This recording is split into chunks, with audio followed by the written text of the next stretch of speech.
ఆ సొదొమ గొమొర్రా పట్టణం యొక్క కాలము సంపూర్ణమైంది. వారి పాపము సంపూర్ణమైందంట. పాపం పండే వరకు దేవుడు ఏం చెయ్యడు. కొంతమందిని చూసి అనుకుంటాం, వీళ్ళు ఎలా పడితే అలా జీవిస్తారు, వీళ్ళకి ఏం భయం ఉండదు, భక్తి ఉండదు, ఇష్టం వచ్చినట్లుగా మరి జీవిస్తూ ఉంటారు, ఇతరులకు కీడు చేస్తూ ఉంటారు, ఇతరులని ఎంతో ఇబ్బంది పెడతా ఉంటారు, వారి జీవితం కూడా సరిగ్గా ఉండదు. కానీ వారు వారు బాగున్నారే, వాళ్ళు పుష్టిగా ఉన్నారే. ఆసాపు అన్నాడు కదా, ఏమన్నాడు? భక్తిహీనులు బాగున్నారు, నేను బాగాలేను, నేను ఎన్నో బాధల్లో ఉన్నా.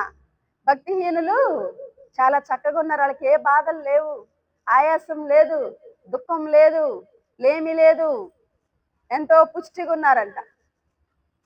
ఇట్లాగున్నారే అనుకుంటాం మనం. కానీ పాపము పరిపూర్ణంగా అది పండే వరకు దేవుడు వారికి తీర్పు తీర్చడు. ఎవరైనా ఏదైనా తప్పు చేస్తే వెంటనే వాళ్ళకి ఏదన్నా జరిగితే దేవుడు చేసినట్లు కాదు. అది దేవుడు ఎప్పుడు చేస్తాడంటే వాళ్ళ పాపము సంపూర్ణం అవ్వాలి, వారి అక్రమం సంపూర్ణం అవ్వాలా. వెంటనే స్పందించేవాడు కాదు దేవుడు. కొంతమంది అనుకుంటారు, అసలు దేవుడు ఉన్నాడా, వీళ్ళు ఇలాంటి పనులు చేస్తుంటే వీళ్ళే బాగున్నారు, అసలు దేవుడు చూస్తున్నాడు అనుకుంటారు. దేవుడు అన్నీ చూస్తాడు, అంతా తెలుసు ఆయనకి. కానీ అక్కడ ఏం జరగాలంట? ఒక పాపంతో 2 పాపాలతో ఆయన శిక్ష విధించే దేవుడు కాదు. చూస్తాడు, సమయం ఇస్తాడు, మారతారేమో, చూద్దాం చూద్దాం అనుకుంటారు. ఎప్పుడైతే వారి పాపం పండుతుందో ఇక వాళ్ళ కాలము సంపూర్ణమైనట్టు. చూద్దాం ఈ మాట ఎక్కడుందో. ఆదికాండము 18వ అధ్యాయము 21వ వచనం. ఆదికాండము 18:21. నేను దిగిపోయి నా యొద్దకు వచ్చిన ఆ మొరచొప్పుననే వారు సంపూర్ణముగా చేసిరో లేదో చూచెదను, చేయని ఎడల నేను తెలుసుకొందును. నా దగ్గరకు ఒక మొర వచ్చింది. ఏంటా మొర? సొదొమ గొమొర్రా పట్టణాల పాపము పండిందనే మొర వచ్చిందంట. నిజముగా వాళ్ళు సంపూర్ణంగా ఆ పాపం విషయంలో జరిగించారో లేదో నేను వెళ్ళి చూస్తా, నేను వెళ్ళి తెలుసుకుంటా. ఏమన్నాడు? నేను వెళ్ళి తెలుసుకుంటానన్నాడు. అంటే సంపూర్ణంగా వారు దాన్ని జరిగించారో లేదో నేను తెలుసుకుంటా. దేన్ని? వారి అక్రమాన్ని, వారి పాపము పండిందో లేదో నేను వెళ్ళి తెలుసుకుంటాను. మరొక సందర్భంలో కూడా ఈ మాటను వాడతాడు ప్రభు వారు. చూద్దాం. ఆదికాండము 15వ అధ్యాయము 16వ వచనం.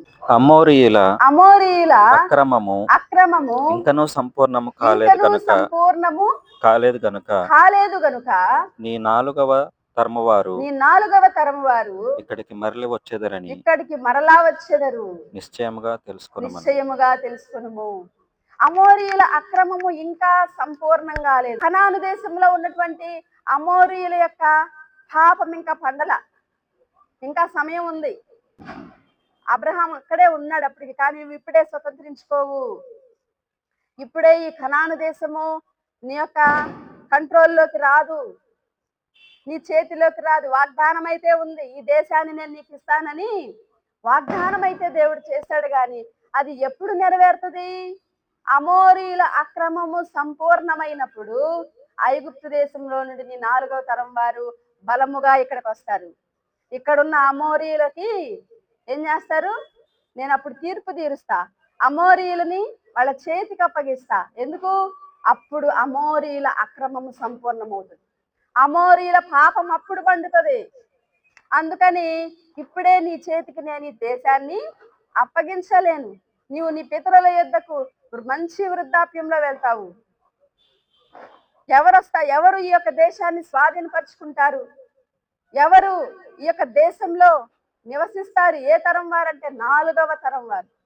ఆ సమయంలో అమోరీయుల అక్రమము సంపూర్ణమవుతుంది. హల్లెలూయా. కాబట్టి దేవుడు ఏం చూస్తాడంటే అక్రమం సంపూర్ణమైందా లేదా, పాపం పండిందా లేదా. ఇక్కడ ఇద్దరు గురించి చెప్తున్నాడు. అమోరీయుల అక్రమం గురించి మాట్లాడాడు, సొదొమ గొమొర్రా పాపము సంపూర్ణంగా జరిగిందా లేదా అని కూడా నేను వెళ్ళి తెలుసుకుంటా అన్నాడు.